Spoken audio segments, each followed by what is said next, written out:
kita pengen tadabbur ayat supaya bisa healing perasaan kita yang sedang terluka, healing tentang beban kita. Gimana cara biar kita tuh, kalau bahasa terapis tuh rilis beban, masalah, curhat supaya rilis gitu kan, rilis curhat. Oke, itu salah satu metode. Terus apa metode lain untuk kita rilis atau kita bisa healing dengan ayat-ayat Al-Quran? Tadabbur. Jadi ada tafakkur, ada tadabbur, ada terapi. Islam itu banyak banget hal-hal yang bagus, tapi tidak ada yang lebih indah dan lebih tepat dan lebih efektif daripada terapi dengan tadabbur Al-Quran. Bukan hanya baca, tapi tadabbur Al-Quran. Menghayati, memahami pesan-pesan Allah di dalam Al-Quran. Makanya ketika Nabi punya masalah, obatnya Al-Quran. Itulah kenapa di dalam Al-Quran Allah menyebutnya wasyifa'un lima fis sudur. Dia itu obat, penyembuh, bahkan bukan obat. Kalau obat itu dawa, kalau syifa penyembuh. Dawa belum tentu sembuh, bisa sembuh bisa enggak.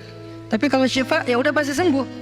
Maka Allah menyebutkan Al-Quran itu sebagai bukan dawa, tapi disebutkan sebagai syifaun lima fis sudur, obat hati, obat jiwa, obat mental. Walaupun banyak ulama menganggap bahwa dia juga bisa menjadi obat fisik, dan saya percaya itu. Tetapi yang lebih dahsyat lagi adalah dia memang obat mental. Pertanyaannya, bagaimana menjadikan Al-Quran sebagai syifa, healing? Ayat-ayatnya gimana cara kita mentadabburinya? Semua ayat sama, cuman yang membedakan satu dengan yang lain fadilahnya. Tapi semua sama-sama istimewa. Jadi nggak boleh ada satupun ayat yang kita anggap nggak penting. Alif Lam Mim, apa pentingnya ya? Nun, Qaf, Shad, satu huruf doang. Enggak, biasa aja. Sehingga kita ngerasa membaca ayat itu nggak terlalu istimewa. Sama, satu huruf pun itu istimewa di Al-Quran. Kan kata Nabi satu huruf seperti 10 kebaikan. Jadi kalau kita baca Nun, udah aja, alhamdulillah udah ngaji. 10 kebaikan loh itu. Tapi kalau udah tahu 10 kebaikan, ngapain satu huruf?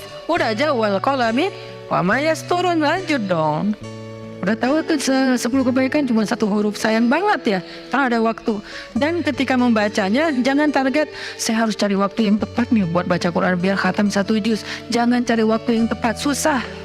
Lama-lama sampai malam akhirnya nggak kebaca. Asal ada waktu baca aja dulu, dapat setengah halaman, dapat 2 baris, dapat 1 baris, pokoknya baca aja dulu. Jadi tadabbur, cara untuk bisa menjadikan Al-Quran sebagai syifa, tadabbur. Bagaimana dulu Nabi, sahabat, orang-orang solih mentadabburi Al-Quran? Yang pertama adalah mereka membaca Al-Quran secara tematik, supaya kita dapat sesuai dengan problem kita, masalah kita, hajat kita. Tematik. Lagi ada masalah apa kita? Karena ayat Al-Quran turun kepada Nabi pun secara tematik, secara kontekstual. Apa yang dialami Nabi, itulah ayatnya. Al-Quran tidak turun sekaligus kepada Nabi, turun sekaligusnya itu di Lauhul Mahfuz. Lalu sampai kepada Nabi berangsur-angsur selama 23 tahun. Kenapa berangsur-angsur, Ustaz? Dan kenapa nggak urut? Turunnya yang pertama adalah Al-Fatihah dan Al-Alaq. Kenapa sekarang Al-Fatihah lalu Al-Baqarah? Kenapa enggak Al-Fatihah, Al-Alaq, kemudian surat apa lagi yang berurutan sesuai dengan urutan turun? Kenapa kok dibalik-balik, kok diacak-acak? Karena Al-Quran turun itu secara tematik, teman-teman. Hikmahnya apa? Hikmahnya karena dia tidak turun untuk sekedar dibaca. Dia turun untuk ditadaburi supaya jadi solusi, petunjuk dalam hidup.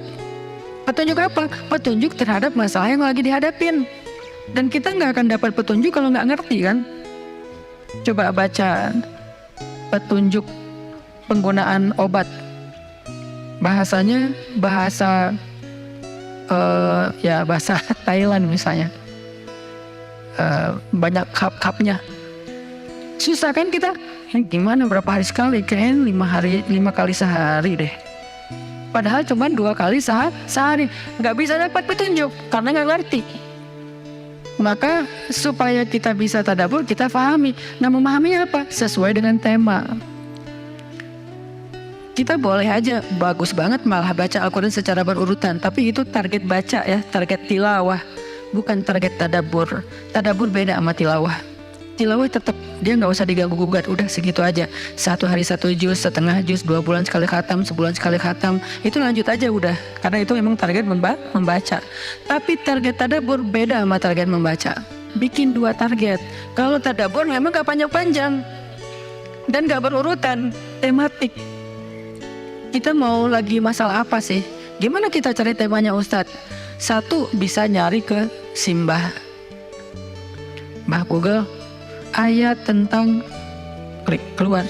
Buat kita yang mungkin kita sama nih dengan saya, masih sama-sama belajar, paling gampang tadi nanya aja ke Google, pakai aja indeks.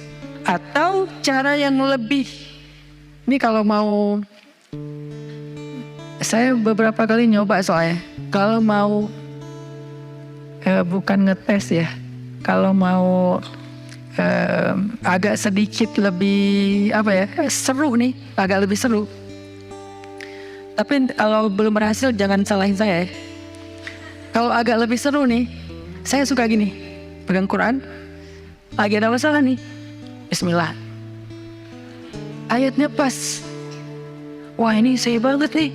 Bisa kayak gitu juga metodenya. Jadi kayak minta dibimbing sama Allah aja gitu. Tapi kadang-kadang dapat ayatnya tuh nggak sesuai tema saya, Ustaz, kata kita. Padahal kata Allah, ini yang kamu butuhin tuh ini nih. Bisa gitu juga dengan syarat membukanya pakai Bismillah, bukan membuka yang itu ya Allah ya, yang itu ya. Jangan maksa. Allah lebih tahu. Bismillah. Ayatnya tentang makanan. Oh mungkin kita masalahnya emang masalah berat badan mungkin, atau masalah mubazir mungkin, sehingga merembet kemana-mana. Allahu alam. Tapi kalau mau lebih jelas ya udah cari pakai yang tadi, dapat ayatnya secara tematik.